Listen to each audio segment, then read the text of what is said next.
என்ன விஷயம்? ஒண்ணு இல்லைங்கய்யா, நீங்க ஒத்துமையா இருக்கு சொன்னீங்க. அந்த ஒத்துமை இந்த நாய் குறைச்சிட்டாயா. எனக்கு வந்த ஒரு நல்ல தந்திய இந்த பையன் மறைச்சு வச்சிட்டாயா. தந்தி வந்துச்சா? ஆமாங்க ஐயா, 6 மாசத்துக்கு முன்னாடி இவங்க பாட்டி நான் சாகிறதுக்கு முன்னாடி நீ வந்தா 10 லட்சம் ரூபாய் சொத்தை நான் எழுதி வச்சிருன்னு தந்தி போட்டாங்க ஐயா.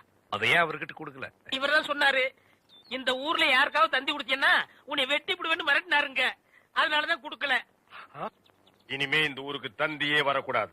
அப்படி வந்துச்சுனாங்க மறைச்சு வை. அப்ப என் கடமையை எப்படியா வெளிப்படுத்துறது? மறைச்சு வச்சு வெளிப்படுத்துங்கடா. அது மட்டும் இல்லங்க, இவருக்கு 3 மாசத்துக்கு முன்னாடி கூட ஒரு தந்தி வந்துச்சு. அட பாவி, அதுல வந்தது. சொத்தெல்லாம் கோயிலுக்கு எழுதி வச்சுட்டு இவங்க பாட்டி செத்து போச்சுட்டு வந்துச்சு. அத கூட இப்பதாங்க நான் மறைச்சு வச்சு வெளிப்படுத்துறேன். உன்னை நான் என்ன செய்யணும்? மணிமேகலை, மணிமேகலை, அழாதம்மா, அழாத. அந்த பால்கார் கண்ணு பற்ற. தங்கச்சி கால்ல